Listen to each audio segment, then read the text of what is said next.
In the video that you're about to watch now, you will essentially learn how you, as an e-commerce business, can scale your volume when you have crafted an offer with product market fit. Furthermore, you will see how I, as an e-commerce advertiser, actually help my clients scale through paid advertising and organic marketing, and how I essentially conduct that process from A to Z.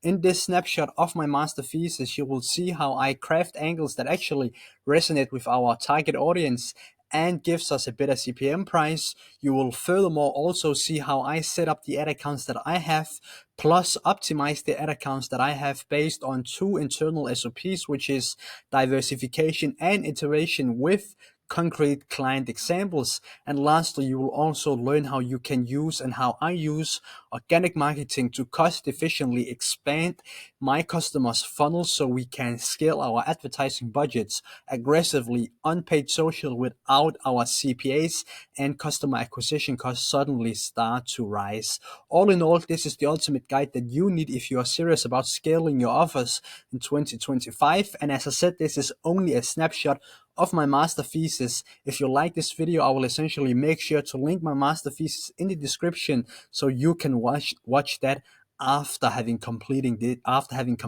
this video. With all of that said, I hope you essentially enjoy the video. Make sure to subscribe, like, and leave some feedback in the comment section. And that's everything from now. Enjoy.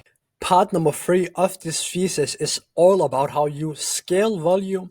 And firstly, we need to craft angles, narrative, and concepts that we can use in our advertising efforts before we scale our volume. Once we have developed a code-friendly offer that will give our business a competitive advantage in the marketplace, the next step for us is to create and test angles that we can use in our advertising. Practically speaking, we need to brainstorm angles that will resonate with our core audience in our marketing efforts. That's also something that we covered under part number 1, foundation and current market situation, as the angle will be most effective for us is based on our core audience. By now, you should already have a complete analysis of your core audience from part number 1 of this thesis. When we brainstorm angle, we need to work from the perspective of our ideal customer persona.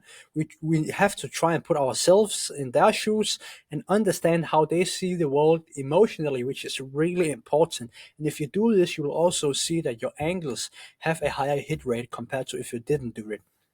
A great book to read that can help you make this exercise easier is Getting More by Stuart Diming. It's not specifically about advertising, e-commerce, or marketing, but it's about negotiation actually. But it gives you a great understanding of how you essentially see the world from your prospect's point of view, and also do that emotionally, because we humans are emotional creatures. Now from there, we essentially develop hypotheses so that we have a foundation for testing a specific angle. It's not just about testing. You need to have a hypothesis which we can bring to life. Below is an example of a client of mine here in Denmark where I developed this hypothesis for this client. So the hypothesis was angle addressing the spouses of our core audience.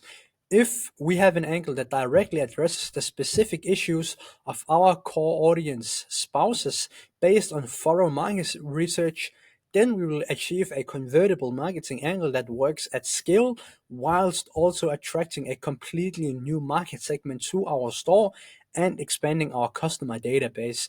Because we are speaking directly to their mass desire and using their pain points to push them over the emotional threshold of pain, promoting them to take action. And then we can essentially actively test that specific angle.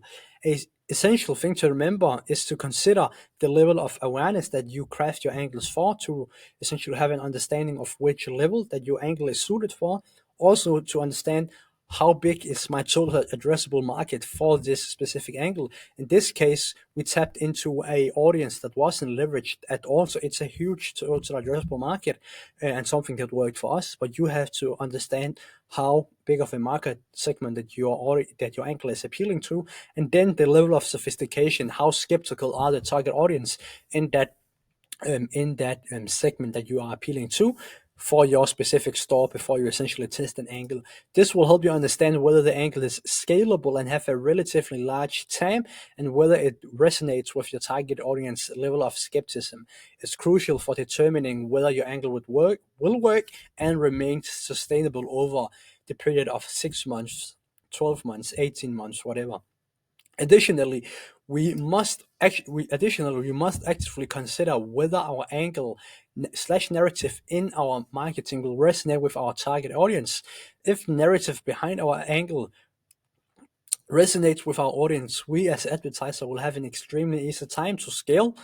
The reason why it's crucial to match your narrative and angles with your ideal customer persona is that platforms like Meta and TikTok prioritize the end user experience. So if your messaging resonates with the audience, these platforms will reward you with better visibility and engagement, helping you scale your advertising efforts effectively. So if your store can be an asset for these platforms with great creatives and angles and narrative that resonate with your audience, and essentially make sure your audience stay on platform, you will experience better CPM prices. Your advertising will become cheaper, allowing you to reach more people for less money.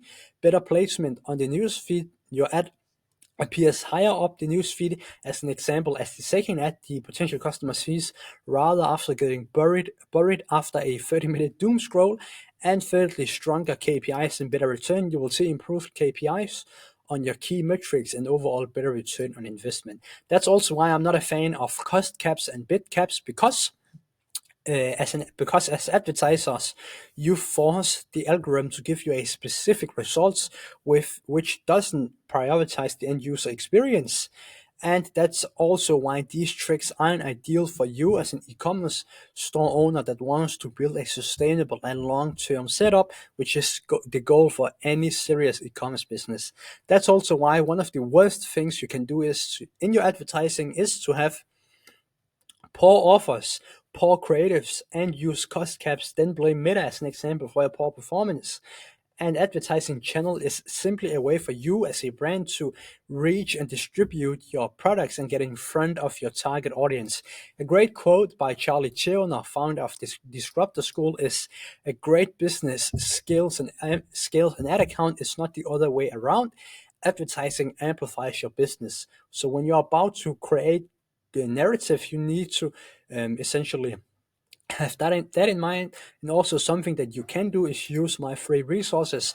I have a Google Drive document here that talks about how you can essentially build narratives to successfully acquire new customers and increase volume, a SOP that breaks that down, and also a YouTube video that breaks it down further, as you can see here.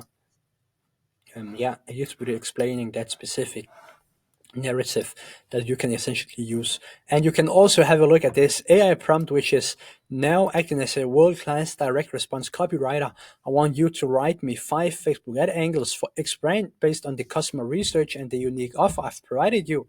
Each angle should be tailored to capture attention and drive conversions.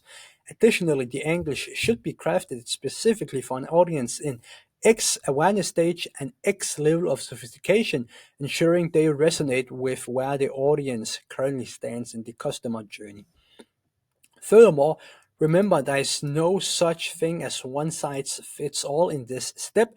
Everything you have to create must be based on your target audience. Additionally, you should also ensure that you only test one angle at a time, obviously based on spend, but I only do one angle at a time, regardless of a client spending 100K, 200K, 500K, or 10K on paid advertising, and roughly speaking, wait 7 days before drawing conclusions about the performance of that specific angles. For an example, it would look something like this, and this is how I personally keep structure of it. Monday, I essentially set up a new angle. Thursday, I monitor how the angle is performing, and Monday we conclude on the angle's performance, which is iteration and testing. So that was essentially how you craft narratives and the start of how you scale your volume with angles, narratives, and concepts in your advertising efforts. So part number 3.1 in this thesis under scaling volume is paid advertising, ad account structure, and diversification and iteration. When we have developed an angle that we want to test, the next step is the marketing itself, and in this case, the paid part. Paid advertising in recent years has become less technical, and it no longer requires advanced advertising skills to succeed with advertising. In fact, the technical backend setup on platforms like Meta is what I prioritize the least for my clients and partners. If you have a great offer that gives you a edge on your competitors, a great landing page, good creatives and good angles that resonate with your target audience, and prioritize end user experience, the technical asset the technical aspect doesn't matter. You will see good results regardless. However, there are still a good way and bad way to set up your ads that will accelerate your results and essentially work best with the algorithm. But remember, that's a good reason why it's called ads manager. It's the manager that has to do all of the hard lifting for you. It does the work, you just need to direct it in which direction you want to go. Before I go through how I best set up and iterate on my ads manager, you can see my e-commerce hierarchy of priority here, and that essentially just goes to show what you need to focus on the most as an e-commerce store owner. And as you can see, first and foremost, audience and your offers. That's why you have the most amount of leverage, concepts, angles, and funnel. Secondly, and then your ad account. And again, it's essentially just what you need to prioritize in chronological order when wanting to push on, let's say, paid social. You can also see this YouTube video that demonstrates everything above, where I talk about my blueprint to success with paid advertising in 2024, and it essentially also talks about everything in depth. You may also notice that this master thesis is actually structured from where you have the most leverage and where you as an e-commerce store will have to focus on in order to scale your paid advertising efforts and downward. It's important that you follow all of the steps in the order that I have laid this thesis out. That being said, we still essentially need to look at how we can most advantageously set up our ad account to work with the algorithm so we can accelerate our results. The overall themes for how you should set up your ad account and my philosophy for it is simplicity scales and complexity fails. Leverage the platform's algorithm, use CBO, let the budget be controlled at the campaign level. This gives the algorithm more freedom to optimize across different ad sets, which in the long run will maximize your return on investment. Keep ad sets broad. Focus on keeping your assets completely broad. Let your creatives do the targeting for you and find you the right customers, and separate your campaigns based on offers. If you have multiple products, separate the campaigns based on your different offers. This helps the algorithm essentially optimize for the most valuable customers for that specific offer. Below you can see two real life examples for two of my clients, which is two of my Danish clients actually, Flisebørsen and Kuffer og Kørehandsker.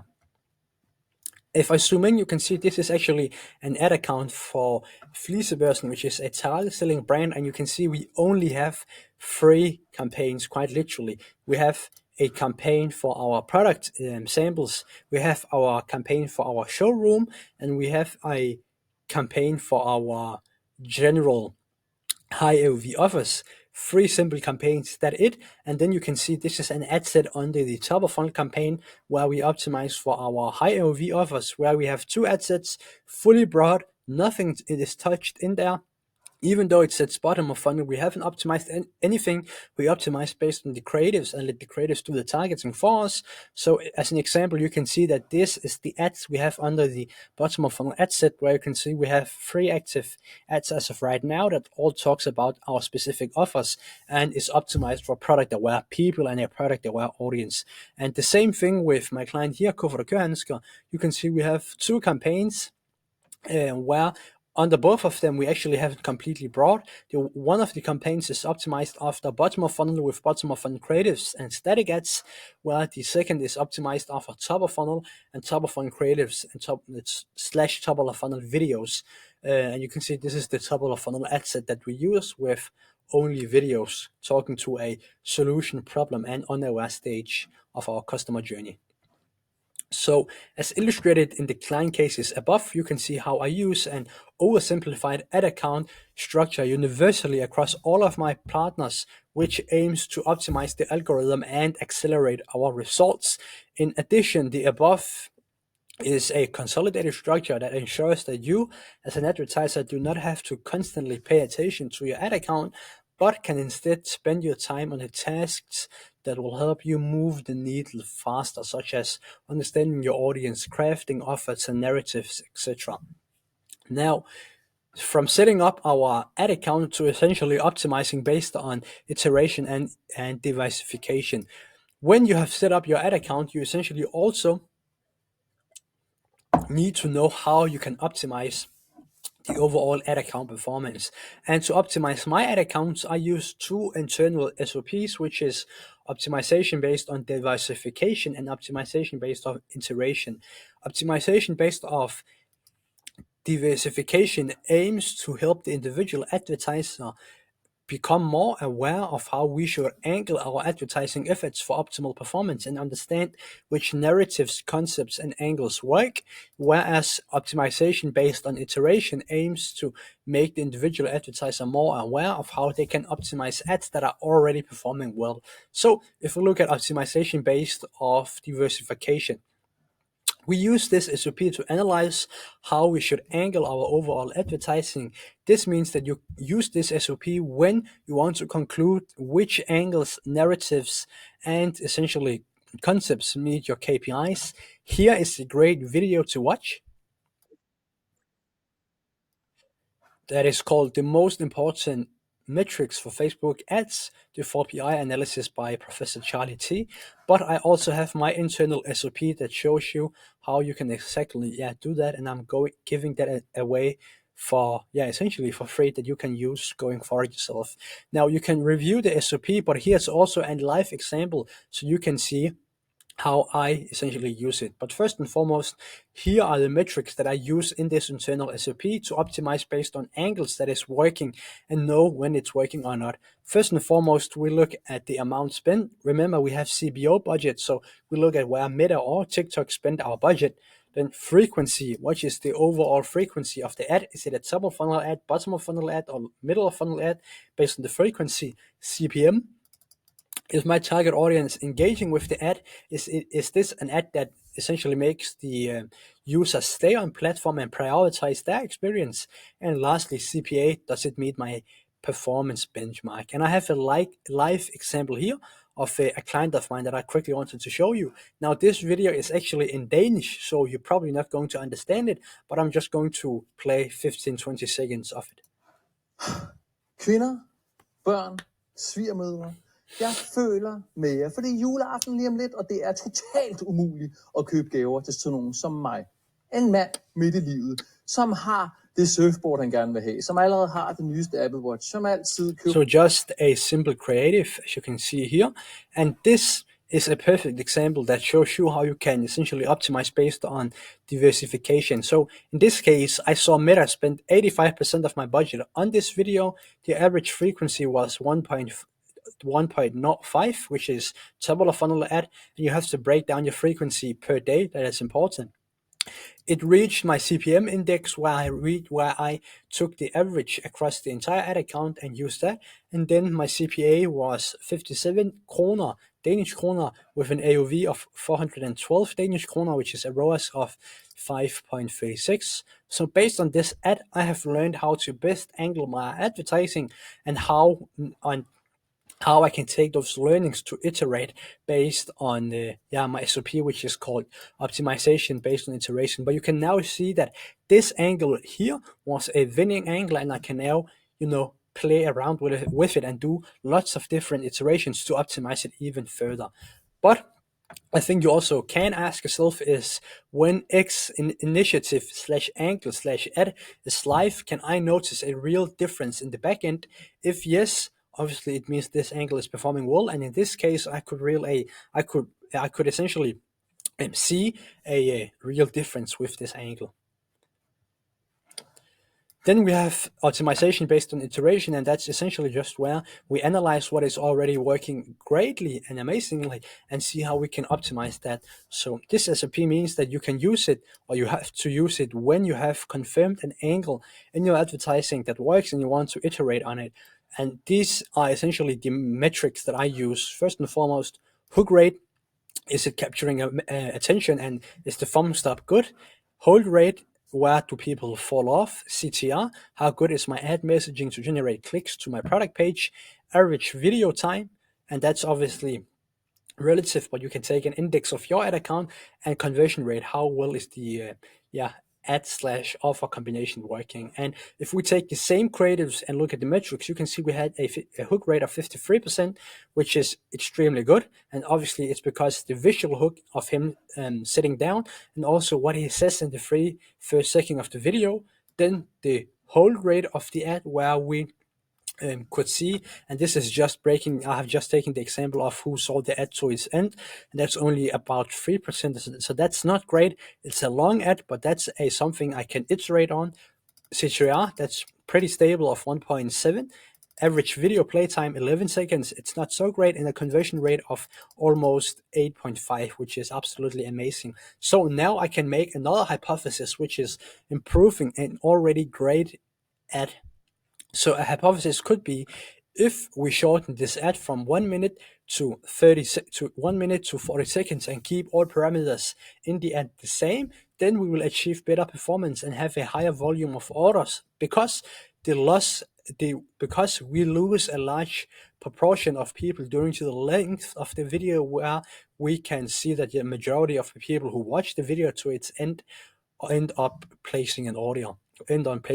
So now we can actually take this take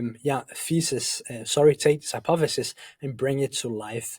And again, the iteration part is also inside of my SOP that shows you how you essentially do that with creative iteration as well.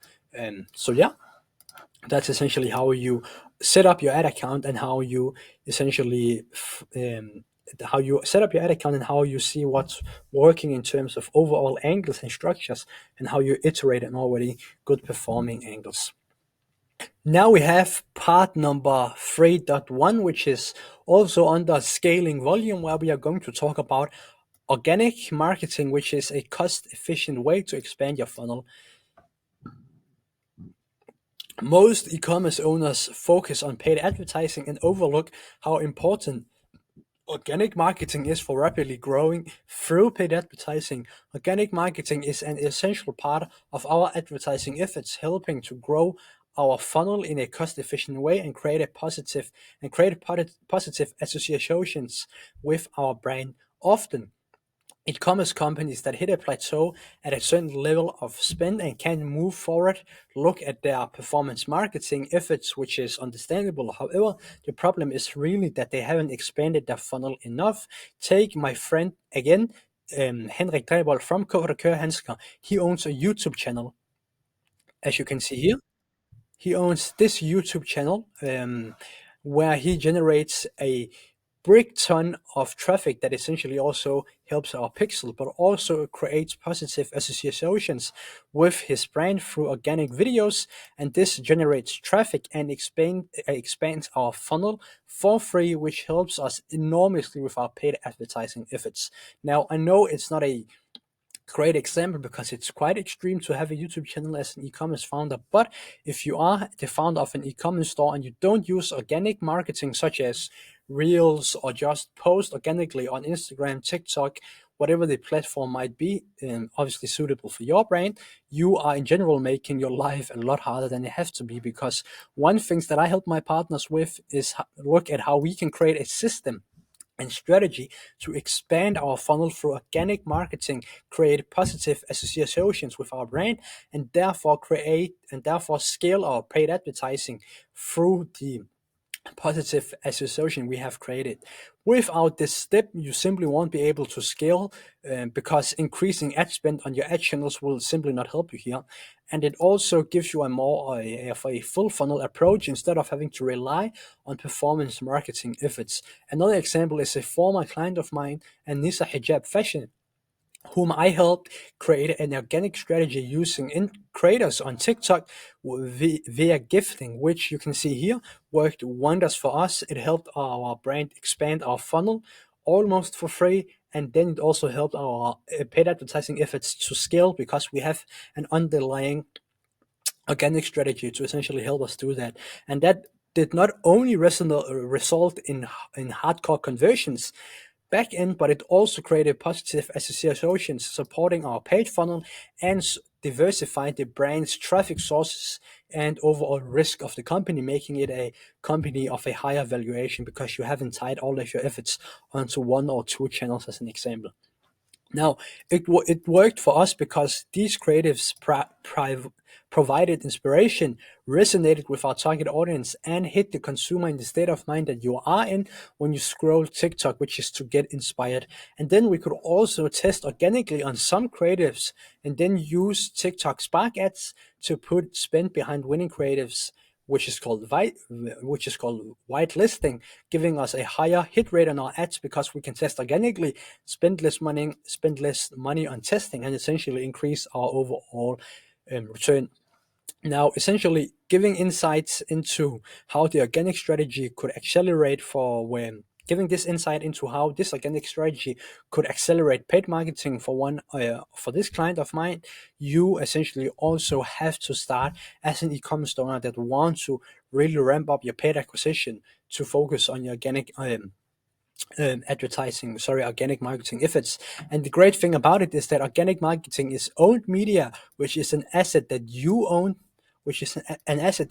yourself, and will pay your brand dividends and a good long-term investment for any e-commerce store. Because if you rely on Facebook as a primary access channel for your paid advertising efforts and CPM prices drop a week, you are screwed over. But if you have your organic marketing as an asset, it's going to be a lot less stress and headache for you because you have that underlying of safety for the brand. Now, one important part to be aware of is that it can be more difficult to make an exit if all of your organic marketing is tied up on the owner of the company. As an example, this client of mine is not going to be able to sell his brand because it's all about him, but he loves what he's doing, so that's something differently. What I did for this client was just to use creators via gifting to make sure that it's a exit-able plan and strategy that we use.